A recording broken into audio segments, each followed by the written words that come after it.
Le mot âme est un mot tellement puissant, mais aussi tellement mystérieux. Que signifie-t-il?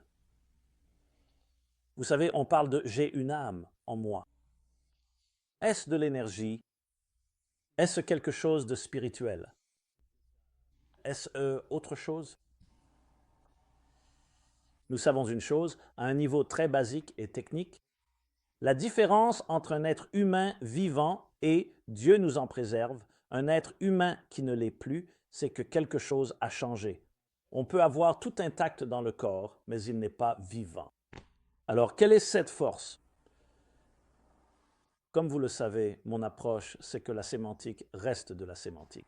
Les mots que vous utilisez n'ont pas tant d'importance. C'est l'esprit de ce que nous essayons de transmettre. Lorsque nous interagissons les uns avec les autres, en tant qu'êtres humains, vous et moi en ce moment, vous avec vos amis, avec vos proches, avec un inconnu, qui interagit réellement? Il y a donc évidemment une dimension physique à cela. Je vois ton visage, j'entends ta voix, je perçois ton odeur, je peux me relier à toi, empathiser avec tes sentiments. Nous pouvons créer un lien intellectuel. Mais c'est clairement bien plus qu'une simple interaction physique entre deux corps. Il existe 4 types de personnalités, des archétypes qui nous définissent tous. Regardez dans la description ci-dessous un cours sur la Kabbale des 4 éléments. Il y a une personnalité en jeu. Il y a une ambiance. Il y a toute une expérience qui transcende le temps et l'espace tels que nous les connaissons. Tu peux penser à quelqu'un que tu aimes. Cette personne peut être à des millions de kilomètres et il y a tout de même une connexion. Tout cela entre dans ou relève de ce que nous appellerons l'âme, la connexion d'âme. Mais c'est une chose d'en parler, c'en est une autre de le vivre. Et l'expérience est la clé de tout ici, car tout ne peut pas être identifié empiriquement par notre vue, notre ouïe, notre goût, notre toucher et notre odorat, surtout lorsqu'il s'agit de questions d'âme. Et lorsque tu apprends à développer les outils qui expriment et se rapportent à ton âme, tout un nouveau panorama, de tout nouveaux horizons s'ouvrent, ainsi que des opportunités, tant pour toi-même dans la compréhension de qui tu es que dans tes relations avec les autres. C'est donc ce que nous allons aborder. Tout cela est basé sur le chapitre Corps et âme, le premier chapitre de Vers une vie pleine de sens. Permettez-moi de commencer par une histoire. Il y a un certain nombre d'années, probablement 15 ans, peut-être plus, j'ai reçu un coup de téléphone. C'était l'éditeur de Kirk Douglas, qui est récemment décédé, le célèbre acteur Kirk Douglas. Et elle me dit, « Je veux vous raconter quelque chose de très touchant. Monsieur Douglas, que j'aide avec l'édition et la publication de son livre chez Simon & Schuster, Gravir la montagne, a eu une attaque. Il a récemment eu une attaque. Et à la suite de cela, il est resté en partie paralysé, il est resté quelque peu diminué, et il pleurait et pleurait parfois pendant des heures. Et il en parle d'ailleurs dans son livre « Gravir la montagne » de ses pleurs. Alors moi ou quelqu'un, je crois qu'elle m'a dit que c'était elle ou quelqu'un d'autre qui lui a donné un exemplaire de mon livre « Vers une vie pleine de sens ». Nous lui avons donné un exemplaire du livre et il a commencé à le lire, et cela lui a apporté tant de réconfort et de consolation. Et en effet, dans « Gravir la montagne », lorsqu'il a été publié, ils m'ont envoyé le livre. Et il y a toute une section où Kirk Douglas écrit à quel point il était triste. Il avait perdu certaines de ses facultés. Il ne pouvait pas. Quand il voulait faire des choses, il n'arrivait pas à bouger correctement. Son esprit lui disait une chose, mais son corps ne coopérait pas, et il en pleurait. Il ne pouvait tout simplement pas le supporter. C'était tellement accablant. Et il dit, dans les premières lignes d'un livre que j'ai lu, intitulé « Vers une vie pleine de sens », il est écrit « Avez-vous déjà pleuré sans raison apparente ?» C'est exactement la première phrase du livre. Vous est-il déjà arrivé d'éclater en sanglots sans raison apparente? C'est la voix douce de votre âme qui réclame de l'attention, qui demande à être nourrie avec au moins autant de soin que vous nourrissez votre corps. C'est le paragraphe d'ouverture du premier chapitre. C'est ce qu'il le cite. Il dit « Alors j'ai commencé à me demander, est-ce mon âme, ces larmes? Cela a donné une toute nouvelle tournure, une toute nouvelle perspective à mes pleurs. Au lieu de simplement pleurer et de me sentir si triste et accablé, c'est peut-être mon âme qui me parle. À quoi ressemble mon âme? De quoi parle mon âme? Et ce fut le début de son voyage, qu'il documente dans le livre au titre approprié « Climbing the Mountain » pour gravir la montagne. Cela m'a beaucoup ému lorsque je l'ai entendu. Je lui ai écrit une lettre. Nous avons correspondu. Et lorsqu'il est décédé il y a quelques mois, cela m'est revenu en mémoire. Mais je me suis dit, tu sais, nous avons tous des voix, des expressions qui se manifestent dans nos vies, et c'est vraiment ton âme qui te parle. Elle s'exprime simplement dans une langue différente. Elle ne parle pas avec des mots, en chuchotant à ton oreille. Elle s'exprime avec des sentiments. L'un d'eux est de pleurer sans raison apparente. C'est un cri existentiel venant d'une partie plus profonde de toi-même. Comme je l'ai dit, le mot âme, je suis à l'aise avec ce mot, mais je sais que certaines personnes ne le sont pas. Donc le mot en lui-même n'est pas si important, c'est le message qui compte. Parfois, c'est l'inverse. Dans le paragraphe suivant, j'écris « Avez-vous déjà vécu un moment véritablement sacré où, malgré l'agitation constante de la vie, vous avez ressenti un profond sentiment d'émerveillement et d'appartenance? Cela aussi, c'est la voix de votre âme qui exprime une profonde satisfaction face à sa connexion intrinsèque avec les forces de la spiritualité. Et il y a d'autres voix. Je vais en donner une autre, qui n'est pas aussi positive. L'anxiété. Je ne veux pas paraître morbide, mais les personnes qui ne sont plus en vie, les morts, ne sont jamais anxieuses. L'anxiété est la voix de votre âme qui se sent frustrée. Nous aborderons cela dans le chapitre sur la peur et l'anxiété. Elle est frustrée, quelque chose n'est pas en harmonie. La dissonance, c'est une autre voix. Quand vous commencez à le voir de cette façon, en fait, chaque sentiment, chaque émotion, chaque expression qui vient de l'intérieur, qu'elle soit positive ou négative, tout est positif. C'est votre âme qui vous parle. Votre corps vous parle à travers la sensation de faim, la fatigue, les muscles endoloris. Il vous dit « fais quelque chose » à travers la douleur physique. Tout cela est un appel du corps à réagir. Mange un repas, bois une boisson, fais de l'exercice, améliore ta nutrition, améliore ton alimentation, ton hygiène, et ainsi de suite. L'âme aussi a un langage. Cependant, son langage est bien plus émotionnel, bien plus subliminal, et ce sont là toutes les voix de ton âme. Donc, quoi que tu traverses, surtout à notre époque, c'est-à-dire à l'ère de la pandémie, avec toutes les inconnues et incertitudes, cela a sans aucun doute suscité toutes sortes de sentiments. Donc ce ne sont pas seulement des émotions, c'est ton âme qui s'exprime, à travers ton cœur, à travers tes émotions. Alors ne l'ignore pas et apprends à connaître la partie la plus importante de qui tu es, ce qui te fait vibrer. Donc en termes simples, tout ce qui existe possède un corps et une âme au sens large du terme. Prenons une table. Voici une table, je suis assis à côté d'une table. Le corps de la table, c'est la structure même de la table, sa taille, ses dimensions, sa composition, ses pieds. La fonction de la table, c'est son esprit, c'est son âme. Je vais l'utiliser pour prendre un repas, je vais l'utiliser pour donner un cours, je vais l'utiliser pour étudier, je vais m'asseoir avec mon enfant et nous allons faire les devoirs ensemble. Un livre. Un livre a un corps, ce sont les lettres sur la page, les mots, la police de caractère, la mise en page. Mais quel message transmet-il? C'est l'esprit. C'est l'âme du livre, des notes de musique. Les notes elles-mêmes constituent le corps, c'est le langage. La musique, c'est l'âme. Nous parlons en ce moment, j'utilise des mots, mais quel message est ce que je transmets? C'est l'âme. Certaines personnes ont d'excellentes compétences oratoires. Elles ont le don de la parole. Elles savent comment s'exprimer. Mais que disent-elles? Est-ce que cela résonne? Est-ce que ce sont des mots qui viennent du cœur? Il y en a d'autres qui parlent avec beaucoup d'âme, mais qui n'ont pas le bon langage. Alors ils doivent développer le corps. Ils doivent développer les instruments et les outils. Alors pensez-y comme aux instruments, aux véhicules, aux canaux et à ce qui est transmis à travers ces canaux. Tout a un esprit et un corps. Donc, lorsqu'il s'agit de nous-mêmes, la question simple est quel est le corps que nous connaissons, les expressions que nous avons? L'âme est l'esprit intérieur, l'intention, le but, notre appel le plus profond. Donc, en essence, ce que vous voulez, c'est une vie où votre corps est le véhicule de votre âme, et non pas où votre âme est le véhicule et l'expression de votre corps.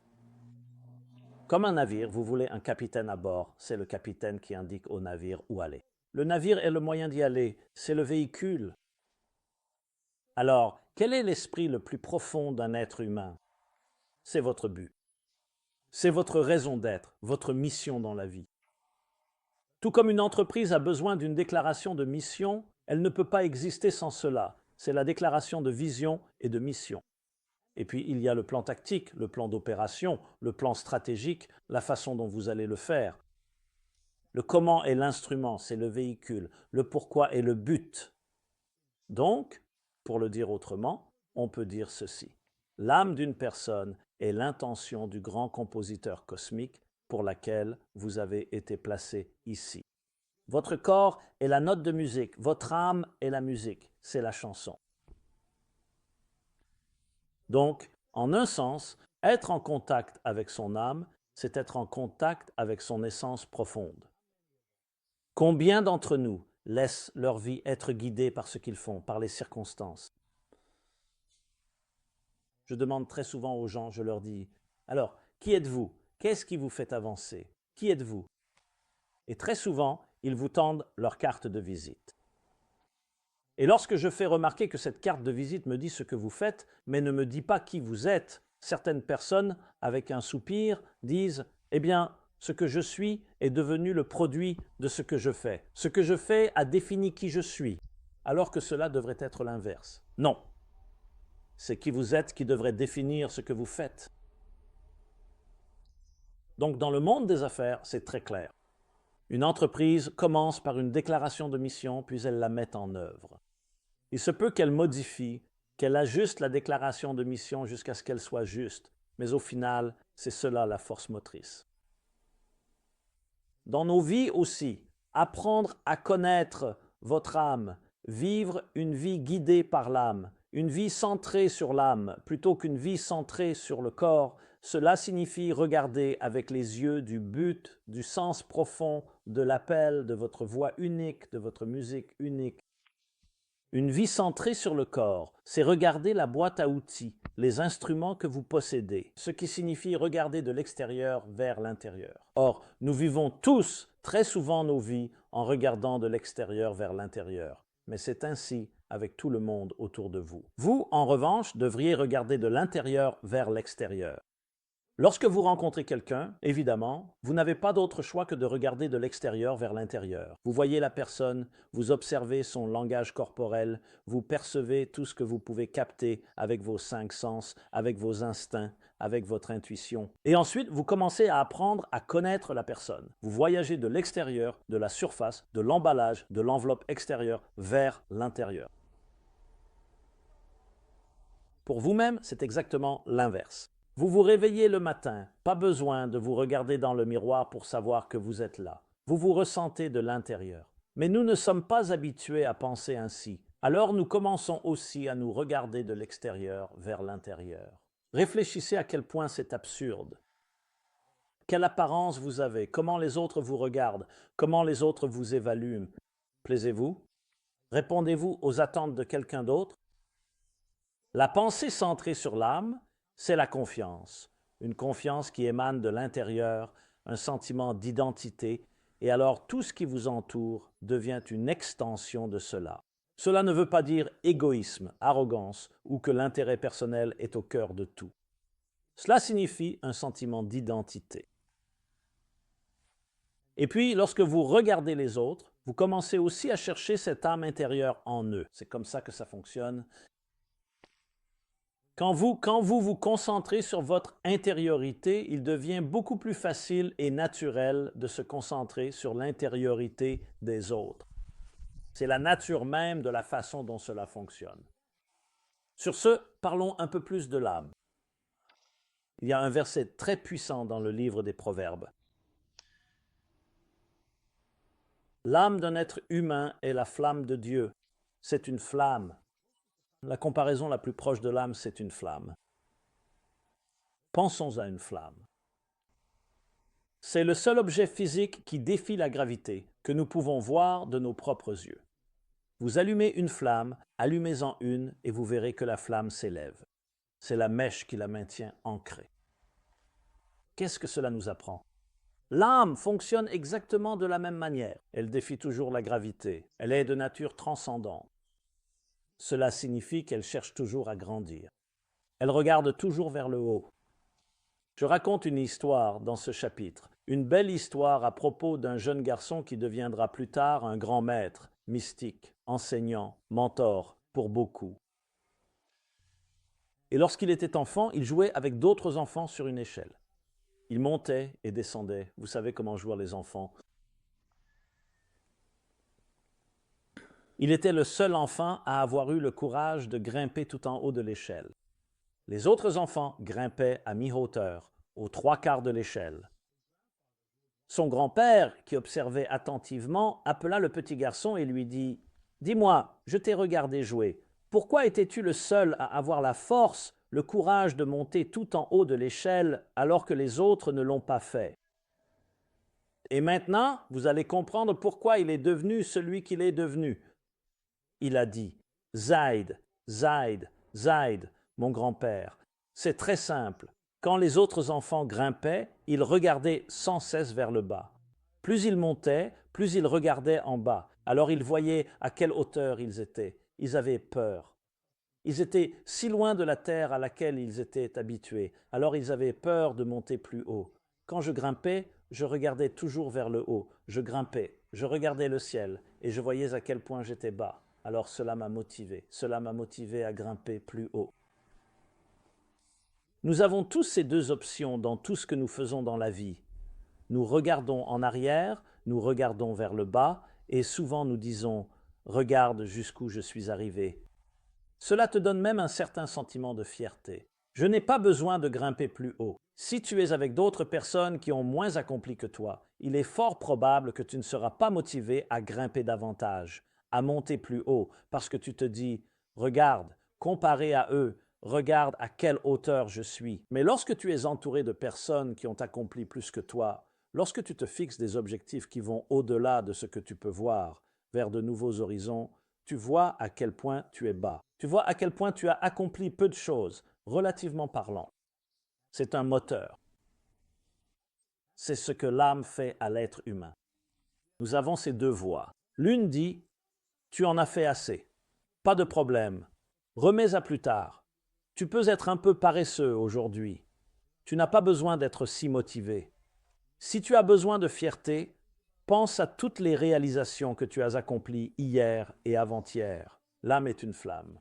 Les flammes ne pensent pas comme ça. Une flamme vacille toujours, elle lèche toujours l'air, elle en veut toujours plus. Regarde la différence. Il y a une expression hassidique qui dit qu'un animal créé pour un but particulier n'a jamais vu le ciel, parce qu'il marche à 4 pattes, donc son visage est généralement tourné vers le sol ou proche du sol. C'est pourquoi, quand tu regardes les animaux, avec tout le respect qu'on leur doit, ce n'est pas une insulte, car c'est exactement ce qu'ils sont censés être, une partie de la structure de la nature. Ils ne cherchent pas à construire de meilleures maisons, à avoir 2 maisons, à posséder 3 voitures, à avoir de meilleurs téléphones portables, des télécopieurs, à apprendre à voyager. Ils ne se préoccupent pas des quarantaines. Franchement, ils ne vont même pas chez le thérapeute et n'ont pas de névrose.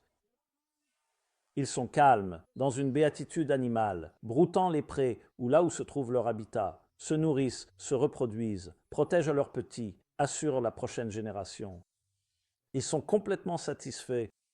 Ils vivent dans les mêmes habitats aujourd'hui qu'il y a 1000 ans. Les êtres humains, eux, sont toujours agités. Ils cherchent toujours à s'améliorer. Une meilleure maison, de meilleures technologies, une meilleure médecine, ce qui a aussi son revers. Oui, nous pouvons avoir des névroses et nous pouvons être très... L'agitation peut se transformer, l'angoisse peut devenir de l'anxiété, mais nous cherchons. Imaginez simplement combien de milliards, voire de milliers de milliards de dollars ont été dépensés rien que pour la NASA, les voyages spatiaux, l'exploration de l'espace, tout cela pour satisfaire une seule chose, la curiosité humaine. Nous voulons savoir ce qu'il y a là-bas. Nous voyons les cieux, nous voyons les étoiles, nous voyons les planètes. Y a-t-il de la vie là-bas? Y a-t-il quelqu'un comme nous là-bas? Qu'y a-t-il là-bas? Qu'y a-t-il sur cette lune? Parce que c'est ainsi qu'est l'être humain, une flamme vacillante et agitée, qui cherche, qui atteint, qui transcende. Cela comporte ses défis. Beaucoup d'entre nous préféreraient parfois le bonheur animal. Je connais un Cohen, un cardiologue, un homme très beau, une belle âme, mais il a eu une vie très difficile, et il m'a dit un jour, « Rabbi Jacobson, pouvez-vous prier pour moi afin que j'aie un jour de paix totale, de calme absolu ?» Et maintenant, il a un bon sens de l'humour. Je lui ai dit, « Tu veux dire comme une ligne plate ?» Alors il a dit, « Non, non, non, non, non, pas ce genre de calme. Une ligne plate, bien sûr, sur un cardiogramme, c'est la dernière chose que vous voulez voir. Cela signifie que le cœur s'est arrêté. À quoi ressemble un cardiogramme, un cœur en bonne santé? Une onde équilibrée. Il a ses sommets et ses vallées. Si les pics sont trop hauts et les vallées trop basses, trop d'anxiété ou trop de résolution, trop de tension ou trop de résolution, vous avez besoin d'équilibre. Mais la vie est une question de vagues. Tout est une question de cycle. C'est une énergie pulsée. Les mystiques l'appellent RVTSI VSHVB. Chercher et revenir. Tension et résolution. Une dose saine d'angoisse, de sentiments de motivation et d'agitation parce que vous voulez aller plus haut est un élément très sain. Trop de calme ou le fait que tout aille bien n'est pas cohérent avec l'esprit humain. D'un autre côté, une anxiété qui ne trouve pas de résolution, une anxiété où vous êtes tellement frustré de ne pas avoir atteint certains sommets sans intériorisation est tout aussi problématique. Alors, la voix de notre âme, mes amis, c'est la chose la plus saine et la plus importante à laquelle nous devons accéder. Je suis toujours touché par la phrase tragique du poème d'Oliver Wendell Holmes, The Voiceless, où il dit « Hélas, à ceux qui meurent avec leurs chansons encore en eux. » Hélas, à ceux qui meurent avec leurs chansons encore en eux. Souvent, on l'associe à la phrase de Thoreau. La plupart des hommes mènent des vies de désespoir silencieux. Nous avons tous une chanson en nous. Vous n'avez pas besoin d'aller la chercher ailleurs. Vous n'avez pas besoin de l'acheter. Vous n'avez pas besoin de l'acquérir. Elle vous appartient. En réalité, elle n'est pas seulement à vous. C'est ce qui fait votre singularité, votre musique unique, votre voix unique. Vous êtes né original.